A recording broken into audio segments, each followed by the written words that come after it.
Hey everyone, Howard Pinsky here with another Photoshop tutorial based on your requests. In one of my last YouTube videos, one of you guys left in the comments down below a request to create a pinup style look in Photoshop. And today we're going to do exactly that. We're going to be creating what you see here in front of you, and hopefully you can take these techniques and apply them to your own projects to get the exact result that you're looking for. So to begin, I'm going to be using this photo right here, which as always I found over at shutterstock.com. Now the first thing that we need to do is we need to extract the model from its background. Now you may be happy with a pink background, but for this case I'm going to be changing the background to a little bit of a darker, older style feel. So, how do we extract a model from the background? Well, there are a lot of ways to do so, but it usually starts with a selection method. And one of my favorite selection methods is the quick selection tool, which you can find in your tools bar on the left, and it's hiding with the magic wand tool. I'm going to go ahead and select the quick selection tool, and it works almost like a brush. You can use the left and right square bracket keys on your keyboard to increase or decrease the size of the brush, and all you have to do is brush on top of the model, and you're going to notice that it's starting to make a selection over the areas that you brush on top of. And what's nice is it detects the edges of the areas that you're brushing, so it doesn't select anything that shouldn't be selected.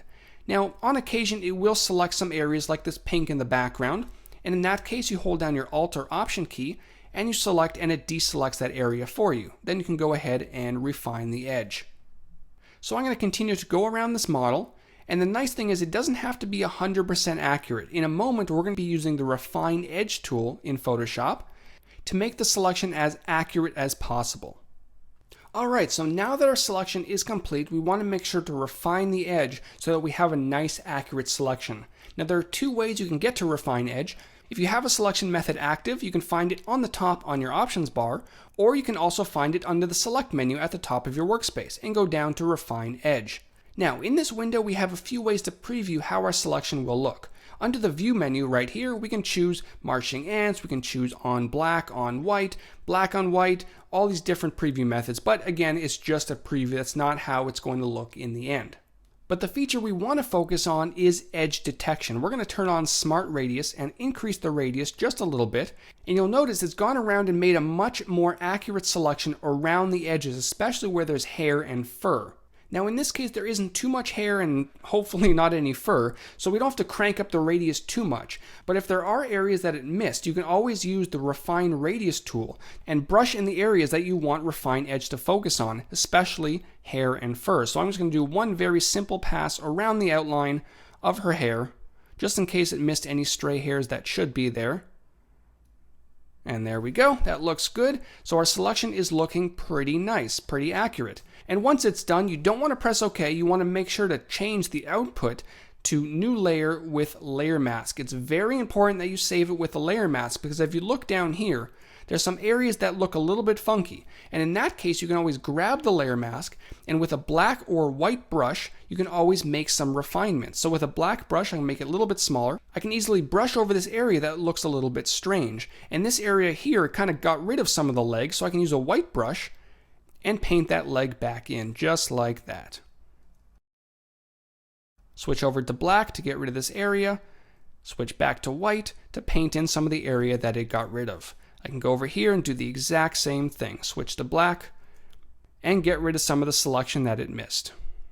Switch to white and paint in some of that leg. You get the idea.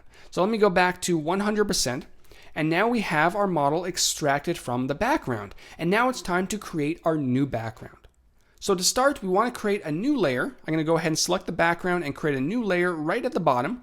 And we want to choose a yellowish brown color, somewhere right around here. I'm going to set that to my foreground color, and now that it's the foreground color, I can use my Option Delete or Alt Backspace shortcut to fill that layer with my foreground color. And once you have a new background set, again you can see the importance of using a layer mask. There are some areas that still look a little bit weird, so I can grab my layer mask one more time and just make some very minor adjustments. And I can always go back later on in the edit and make some changes to it if necessary, but I like getting those out of the way at the beginning. Alright, we'll leave it at that for now. It's not perfect, but it's not bad either. Good. Now going back to the background, we're going to be adding a few filters to kind of give it an authentic old style feel. Now before you go ahead and start adding filters like a wild person, you want to make sure to convert this layer for smart objects first. This will ensure that you can go back and edit those filters later on if you decide you don't like them anymore. And to do that, you can either right click on your layer in your layers panel and choose convert to smart object, or under the filter menu, convert for smart filters. Either way will do the exact same thing. And once it's been converted, we can start adding our filters non-destructively. The first filter we're going to be adding will be a texture. I'm going to hop into my filter gallery. I'm going to go down to texture. I'm going to choose texturize. And I'm going to set it to canvas with a scaling of around 50%. Maybe I'll increase that just a little bit. Let's say 80%. And relief about 2. I want it nice and subtle. And when I press OK, it may look a little bit tiled if you're not zoomed into 100%. But if you zoom into 100%, you should be able to see that it's a nice canvas style texture in the background. And finally, the last filter I'm going to be adding, I'm going to hop back into my filter gallery, head up to brush strokes, and I'm going to choose a spatter texture. I'm going to keep it at 25 and 15 and press OK. It kind of gives a little bit of an older feel, and some of the adjustments that we're going to be making in the next few minutes will add to that even more. So let me zoom out just a little bit so I can see my whole entire document just like this. And we want to add a new layer. We're going to be adding some burn marks to give it even more of an older feel. And to do that, on the new layer, I'm going to make sure to set my foreground color to black. And I'm going to grab a nice large brush. So I'm going to right click to bring up my brush picker, make sure the hardness is at 0, and set the size nice and large. Let's say somewhere around 1000, maybe a little bit lower. Right around there, 737, perfect. And once your brush has been set, all you have to do is start painting around the edges where you want the burns to be. Just like that. Now it looks a little bit ridiculous. That's because we haven't blended it yet. To do that, in your layers panel on the right, we're going to set the blend mode, change it from normal to overlay. That'll blend our black brush with the background layer, and you can always go back and make additional burns if necessary, just to give it a little bit of an older feel. Just like that. Perfect. Our background is complete. Now it's time to move on to the model. There's a few things we're going to do. We're actually going to be making 3 copies of this model. One's going to be for a blur, which we're going to add a little bit later on. And the other 2 are going to help give our model an old style colorized feel to her. So to make our duplicates, we're going to select our model layer. I'm actually going to change the name of this to model. And with the Command key on the Mac or Control key on Windows held down, press the letter J key on our keyboard twice. And that will give us 3 copies of our model layer. 1, 2, and 3. We're not going to worry about this one too much because this is going to be our blur. We're going to get to that a little bit later on. But these 2 we're going to focus on right now. I'm going to hide the top one just so we can see what we're doing on the bottom layer. And I want to take out some of the saturation in this model. She's a little bit too vivid right now. So to do that, I'm going to be adding an adjustment layer. And again, adjustment layers further add to the non-destructive editing that we've been doing this whole time. So at the bottom of the layers panel, I'm going to click on the adjustment layer icon and add a vibrance adjustment layer. Now from here, I can either adjust the vibrance or the saturation. In this case, both of them will work nicely. If you're looking to increase the vividness of your photos, you definitely want to do vibrance if you're dealing with skin tones. But in this case, because we're decreasing it, either vibrance or saturation will work nice. I'm going to leave it right around -34. That looks pretty nice right there. It's not too vivid. It's also not too desaturated. Okay, so now that that layer has been dealt with, we're going to move on to our top layer. This is the layer we're going to be adding some filters. And again, before you start adding filters, you always want to convert it to a smart object right here. And once that's done, the first filter we're going to add, I'm going to hop into my filter gallery, head up to artistic, and I'm going to be adding a poster edges filter. Now for this filter, I want to make sure I have a nice outline around her body and a little bit of posterization going on. So the settings that probably will work well will be 1 for the edge thickness, 1 for the edge intensity, and 2 for the posterization.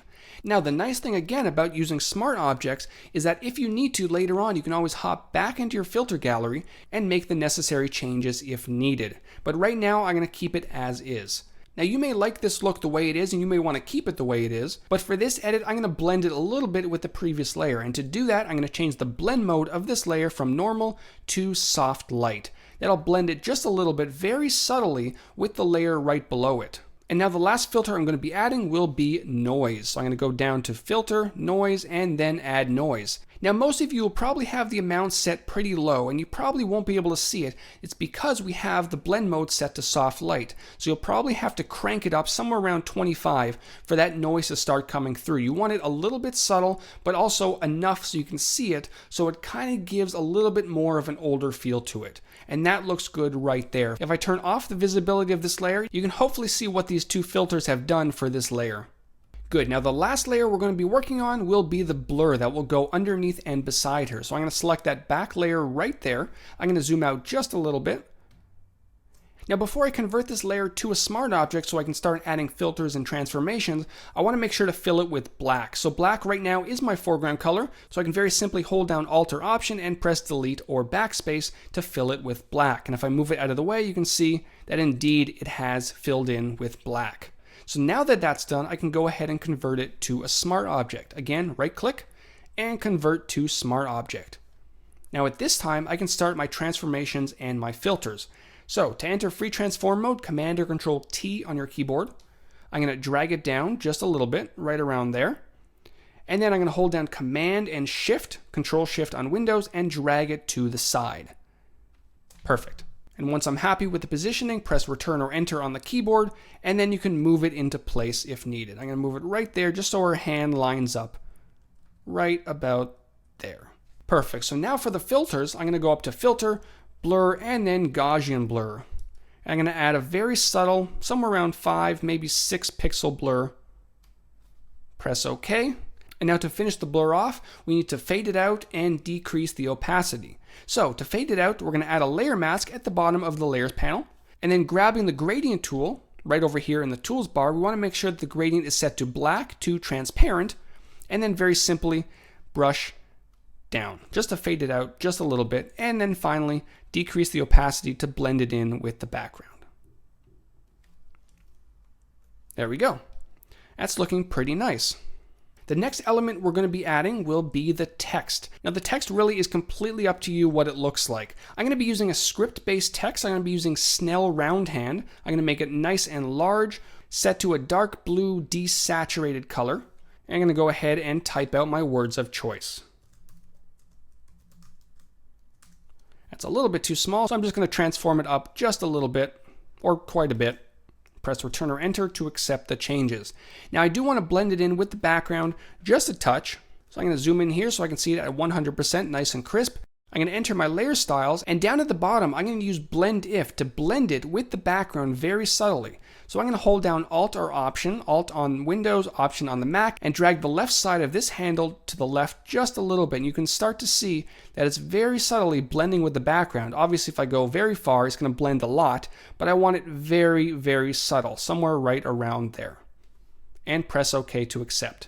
Perfect, we're almost finished. There are 2 more things we're going to be doing which are completely optional. One of which is to add some sort of a grunge map on top. Actually, it looks like there's a face right here. You see that little face? Anyways, ADD. Adding a grunge map can further add to that old feel to your design. So I'm going to go ahead and drag this into this design right here. And once it's on your document, I'm going to hop back into my Layer Styles dialog box. And again, down at the bottom in the Blend If section, we're going to make a few blending changes. This time we're going to be affecting this layer, not the underlying layer. I'm going to drag the left side of the highlight slider to the left, and you're going to start to see some of the brighter areas of this grunge map start to fade away. Just like that. And then finally, you can change the blend mode to either overlay or soft light, whatever you feel works best, and you can decrease the opacity if needed, just to give a little bit more of a grungy feel to this design. Press OK. And finally, the last thing I love to add to most of my designs, sometimes it works, sometimes it doesn't, is a curves adjustment layer. It really starts to sharpen up your image just a little bit. I'm going to pull this up a little bit, pull the shadows down a touch, highlights up a touch, maybe a little bit, and leave it right around there. And there we have it. We have our pinup edit complete. And because we work non-destructively, all of this is completely editable. So if you want to go back and change the vibrance, maybe decrease the saturation of the model just a touch, you can easily do that. If you want to change the texture of the background, you can very easily do that. You can change the blending of the text. Everything is completely editable, and you're left with a pretty nice looking old style pinup. And again, you may not be looking to create exactly this, but hopefully the techniques you learned in this tutorial, you can take those and apply them to your own projects and create exactly what you desire. So I hope you enjoyed this tutorial. Make sure to leave your comments below as to what you would like to see in a future Photoshop tutorial. Hit that like button and make sure to check me out at iceflowstudios.com. Take care.